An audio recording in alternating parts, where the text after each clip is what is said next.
All right, good morning or good afternoon, students, whichever time you're watching this video. Today we're going to be going over the scientific method.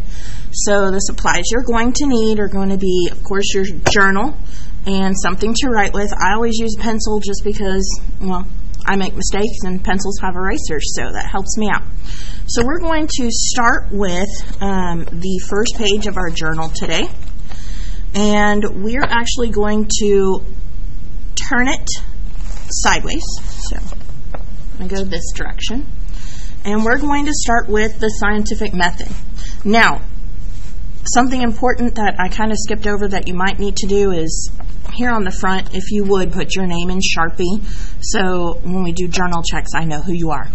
It won't be till the end of the year when I'm good at identifying handwriting. So let's get back to this. All right, so we are going to title the page here, The Scientific Method.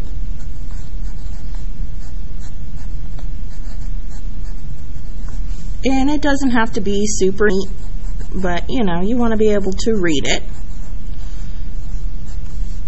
Got that? Okay, the scientific method is something you've used your entire career in science, even though teachers might not, say it's a method or actually have physically taught it to you this way, but the scientific method is something we use almost every day in science. And it's kind of like a circle. It has no beginning and no real end. It can keep going. It can repeat itself and things like that. But if we were going to say it has a true beginning, the first part would be to state the problem. Like, what are you trying to figure out? So it could be, how many Mentos will make the Diet Coke go 10 feet in the air? So that's your problem. And our problems are usually in the form of questions. So I want you to draw a really big question mark beside that. And remember, we're not looking for neatness, we're looking for completeness. Okay, after you've got a problem in mind, I'm going to put a box around this just because I like to keep it separate. After you've got your problem in mind, most of the time you're going to go through and you're going to gather information.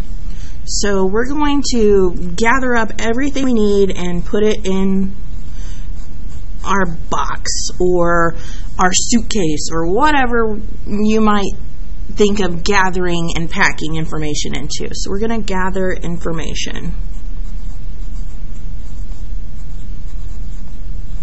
And gathering information can be done through research on the internet. It could be done through talking to other people, reading books, all sorts of places you can go and gather information. And I like to think of it as putting it in a little suitcase. So we're going to take our little suitcase of knowledge. Okay, remember, we're not all artists here, right, Ms. Hartner? So we are going to do our best to draw a little suitcase. So we're going to gather up our information in our suitcase of knowledge. Ooh, that is not good, but it'll have to do. And put my little suitcase handle on there. There we go. Got a suitcase. Now, after you know all that you think you need to know, we are going to actually form a hypothesis. So next step, form a hypothesis. You do not have to write in cursive. You can print. You can do whatever you want. I usually half and half it, so I hope y'all get used to seeing my handwriting. We're going to form a hypothesis. So that means we are actually going to write out some information, our guess. And a hypothesis is usually in an if-then statement. If I add Coke and Diet Mentos together, then we're going to have an explosion. But you don't always have to write it as if or then. You could say, when Diet Coke is added to Mentos, an explosion will take place. Or fizzing, not an explosion. It's not going to really blow up. All right? Now, from here, once you've got your hypothesis done, you're going to actually complete the experiment. So over here, we're going to go to this side now. I want you to write really big the word experiment. Sometimes they call it testing. So you're going to test it, you're going to experiment with it. Make sure I'm spelling right, because if I keep talking, I will write what I'm saying. So this is where you're going to get your supplies, put it together, and actually, use your safety strategies and do your experiment. So when I write this, I like to draw a little guy. He's got his goggles on. He is actually in it to win it today. We're going to give him little ears here. Like I said, we're not all artists, so if you can at least just, write your notes in. We'll give him some spiky hair. How about that? Maybe a little chubby cheekies. All right, so we got our guy. He's doing his experiment. He's got his safety equipment on, and he is ready to see what's happening. So after he does his experiment, he's going to analyze his data. He's going to look at it. He's going to see what happened. He's going to write down his observations. So next we are going to analyze. And when I take notes, I like to do it in different, we'll call them fonts, I guess you could say, because it helps me remember things. I'm a picture person. So when I'm taking notes and I'm writing in my picture forms, it really helps me remember things.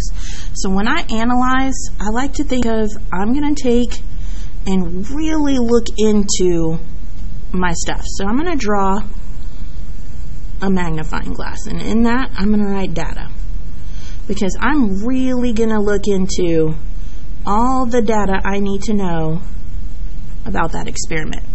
What happened? Did it change color? Did it bubble? Things like that. So we're going to analyze that data. And then the last thing you're going to do is we're going to draw conclusions. And I don't mean you're actually going to draw what happens. That means to gather or make conclusions. We just use that word draw to kind of sum it up. So we're going to draw conclusions.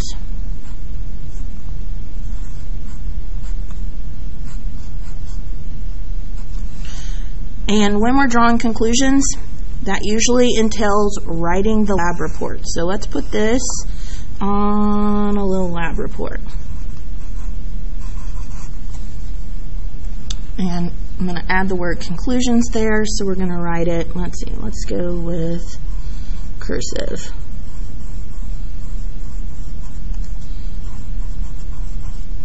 So we're going to draw our conclusions. Once we get to this part and we think we know what's going on, usually you're going to do your test 2 more times. In the real scientific community, we test things 3 times before we draw conclusions to come up with the final answer. Speaking of like coronavirus, they're going over vaccines right now. And they're going to test those vaccines at least 3 times, if not more, to make sure they're safe to give to the community. Because if you only do it once and you give a vaccine and something really bad happens, well, then you are in super trouble with the government or the FDA or whatever you want to call it. So we're going to test things at least 2 to 3 times. Now, I'm going to tell you guys, in science, it doesn't always, help that our class time is super short. So sometimes we only get to do a lab 1 time in here. But, we're not going to cure cancer in this class this year. I mean, if one of you do, cool. But we're not going to do that. So we're going to at least try to draw conclusions after 1 event.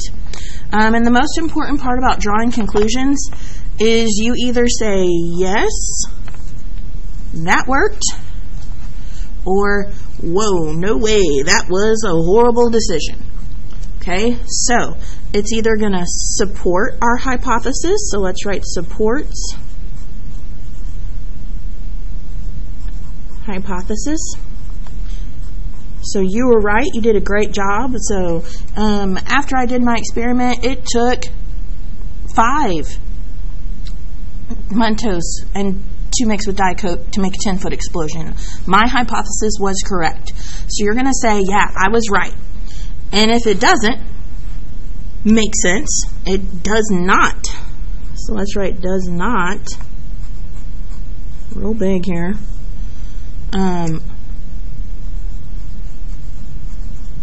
support hypothesis.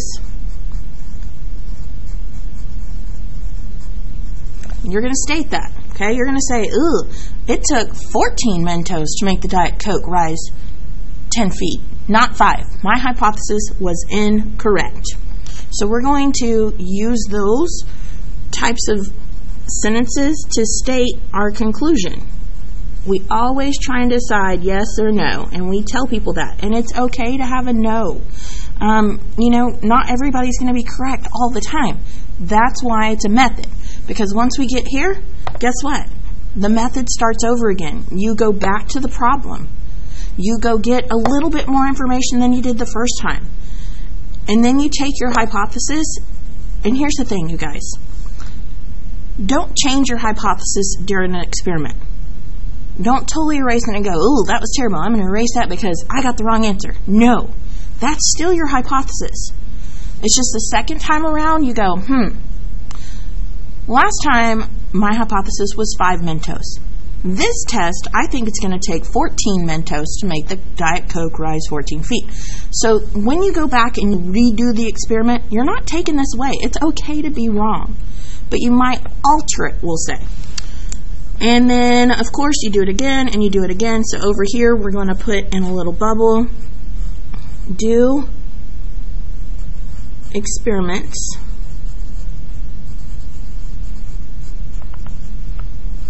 three times each if time permits. And that's just for us, okay? Because most places that are trying to cure diseases, they're going to test things 100 different ways, not just 3.